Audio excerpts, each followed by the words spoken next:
Shalom saudaraku, damai sejahtera Tuhan beserta dengan kalian semua, dan semoga saudara-saudara sekalian berada dalam kondisi sehat. Dan dalam bagian ini kita akan membahas mengenai pernyataan dari 3 orang mualaf, tetapi yang paling menarik di antara ketiganya ini adalah ada satu orang karena beliau berani memberikan sebuah tantangan untuk menunjukkan satu ayat yang bermakna perintah untuk beribadah secara Kristen atau beragama secara Kristen. Dan sebelum kita menjawab tantangan beliau ini, mari kita mendengarkan sama-sama cuplikan berikut ini. Kesesatan Kristen banyak. Tapi kenapa dia nggak masuk Islam? Kalau Bapak Ibu tidak percaya, punya kenalan pendeta, suruh tunjukkan ayat perintah beragama Kristen. Nggak akan bisa menemukan, karena nggak ada. Nah, dalam bagian ini sangat jelas bahwa beliau ini memberikan sebuah tantangan. Sekarang, pertanyaannya adalah apakah penjelasan beliau atau pernyataan beliau ini adalah benar? Untuk membuktikannya benar atau salah, mari kita memperhatikan di dalam Alkitab kita. Sebagaimana saudara-saudara semua bisa melihat di screen. Di dalam Kisah Para Rasul, pasal 11 ayat yang ke-26 bunyinya adalah, mereka tinggal bersama-sama dengan jemaat itu 1 tahun lamanya, sambil mengajar banyak orang. Di Antiokhia lah murid-murid itu untuk pertama kalinya disebut Kristen. Nah teman-teman sekalian, mengenai arti dari Kristen ini, atau misalnya kalau ada pertanyaan mengapa para pengikut Yesus pada saat itu disebut sebagai Kristen, ingat Yesus Kristus. Jadi setiap pengikut Yesus Kristus disebut sebagai Kristen. Jadi ungkapan Kristen itu bermakna pengikut Kristus karena diambil dari kata Kristus, yaitu mengenai pengertian dari istilah Kristen. Sekarang mari kita memperhatikan di dalam Alkitab mengenai apakah ada lagi tentang bunyi yang berkaitan dengan agama Kristen. Nah, ini di dalam Kisah Rasul pasal ke-26 ayatnya yang ke-28, jawab Agripa, hampir-hampir saja kau yakinkan aku menjadi orang Kristen. Dari bagian ini sangat jelas bahwa pada abad-abad awal, sangat jelas bahwa orang yang percaya kepada Tuhan Yesus Kristus itu sudah terbiasa disebut sebagai Kristen. Orang lain sudah tahu. Nah, sekarang mari kita memperhatikan lagi di dalam bagian selanjutnya. Di dalam kitab Roma pasal ke-16 ayatnya yang ke-7, di sini tidak lengkap ayatnya, teman-teman bisa membaca di Alkitab, tapi ada yang saya kutip di sini, yaitu orang-orang yang terpandang di antara para rasul dan yang telah menjadi Kristen sebelum aku. Jadi di sini semakin jelas bahwa orang-orang yang percaya kepada Tuhan Yesus pada saat itu sudah terbiasa dikenal dengan identitas Kristen. Sekarang mari kita memperhatikan lagi di ayat selanjutnya. Di dalam 1 Korintus pasal 9 ayat yang ke-5, begini firman Tuhan, tidakkah kami mempunyai hak untuk membawa seorang istri Kristen dalam perjalanan kami seperti yang dilakukan rasul-rasul lain dan saudara-saudara Tuhan dan Kefas. Di sini sudah mulai jelas bahwa ada istri-istri Kristen atau kemudian para pelayan ini juga istri-istri mereka adalah beragama Kristen. Sekarang mari kita memperhatikan bagian selanjutnya. Di dalam 2 Korintus pasal 12 ayat yang kedua dikatakan lagi begini, aku tahu tentang seorang Kristen 14 tahun yang lampau. Nah ini tidak lengkap ayatnya, teman-teman bisa membaca di Alkitab. Ini hanya bagian-bagian saja yang menunjukkan bahwa di dalam bagian-bagian yang tercatat di dalam Alkitab ada istilah Kristen. Dan ini berarti bahwa mengenai siapa atau setiap orang yang mengikuti Tuhan Yesus pada saat itu dan mereka disebut sebagai Kristen, ini sudah hal yang familiar dan sudah dikenal oleh banyak orang. Sekarang mari kita memperhatikan di bagian selanjutnya.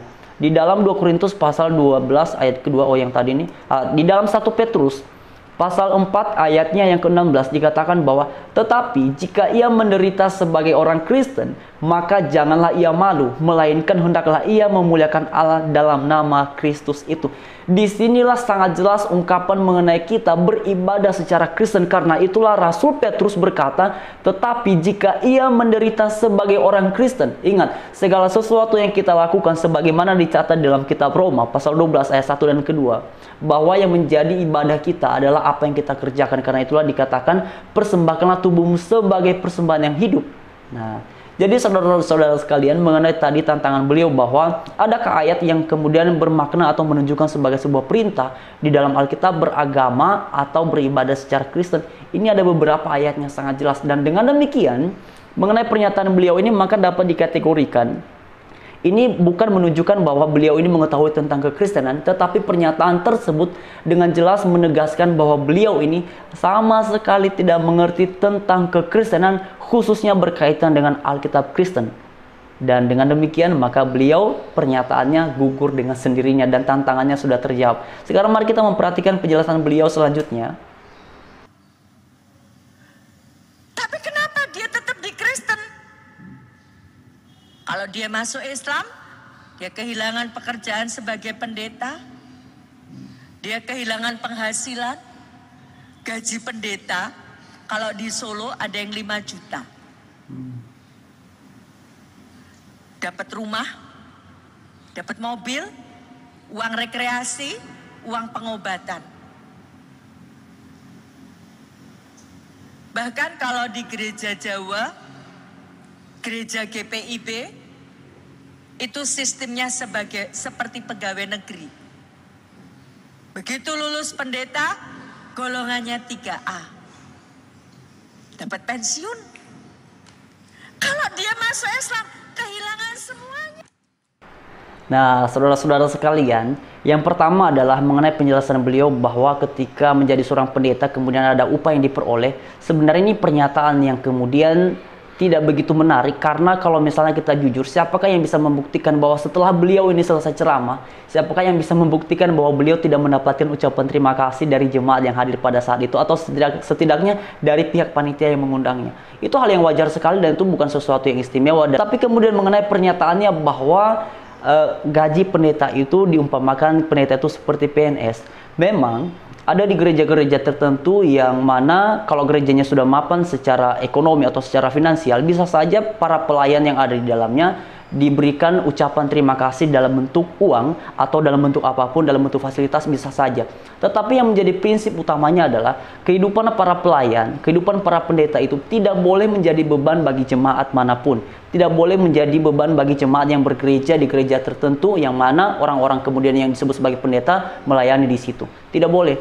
Tetapi kemudian juga jangan lupa bahwa banyak hamba Tuhan yang ada di daerah-daerah tertentu juga mereka sama sekali tidak diupah. Mereka bekerja untuk menghidupi keluarganya sendiri. Kalau misalnya jemaatnya berkecukupan dan mau membantu pendetanya, itu kan hal yang sangat biasa sekali.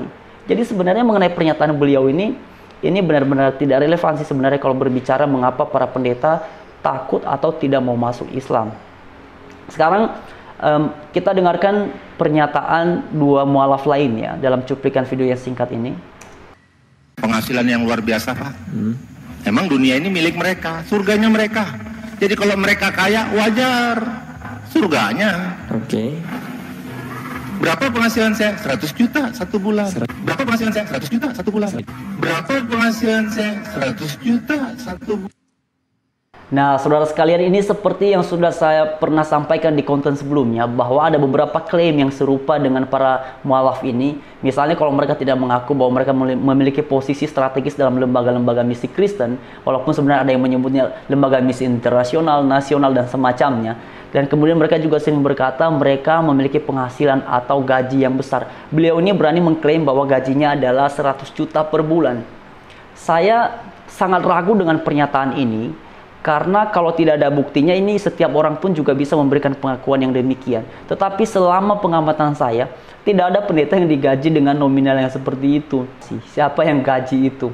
Jadi ini benar-benar pernyataan yang tidak bisa dibuktikan. Bahkan beliau juga tidak bisa membuktikan bahwa benar-benar ia mendapatkan 100 juta per bulan. Beliau hanya menyampaikan sebuah kalimat bahwa upahnya per bulan 100 juta. Ya, semua orang pun juga bisa berkata demikian. Dan bukan hanya beliau ini, Ustaz Yahya Waloni pun juga pernah melakukan hal demikian. Mari kita dengarkan sama-sama penjelasan dari Ustaz Yahya Waloni. Sudah kenyang saya. Saya sudah kenyang. Kenyang dengan dolar. Kenyang dengan segala fasilitas. Sudah nggak kaget. Sudah nggak kaget. Waktu saya rektor itu cuma $13.000 setiap bulan. Sudah nggak kaget saya dengan materi. Dia mengaku bahwa ketika dia menjadi rektor, mengenai benarkah ini mantan seorang rektor atau kemudian benar juga kah doktornya ini, teman-teman bisa melihat di channelnya Pak Pendeta Esra Soru. Di sana sudah dibongkar dan saya tidak mau membahasnya di sini. Tetapi yang pasti kalian bisa melihatnya di situ bahwa benarkah beliau ini mantan rektor ataukah benar kemudian beliau ini juga memiliki ijazah doktor. Nah, kalian bisa melihatnya di channelnya Pak Pendeta Esra Soru. Tetapi yang paling menarik di sini, ini serupa-serupa. Beliau berani mengklaim bahwa ketika dia menjadi rektor, dia mendapatkan $13.000. Nah, ini bukan jumlah yang sedikit. Dan siapa yang mau membayar seperti itu? Dan saya harap kiranya bila konten ini mendatangkan manfaat atau kemudian memberikan edukasi kepada kalian semua, kalian boleh men-share-nya supaya bila ada orang yang pernah percaya dengan ucapan-ucapan para mualaf ini, setidaknya mereka boleh mendapatkan informasi yang bersifat sebuah klarifikasi atau sebuah pelurusan supaya tidak kemudian dari waktu kepada waktu berkembanglah citra negatif terhadap kekristenan yang mana sebenarnya hal itu tidak benar. Dan karena itu semoga bagian ini memberikan edukasi yang baik dan pada akhirnya Tuhan Yesus memberkati kita semua. Shalom.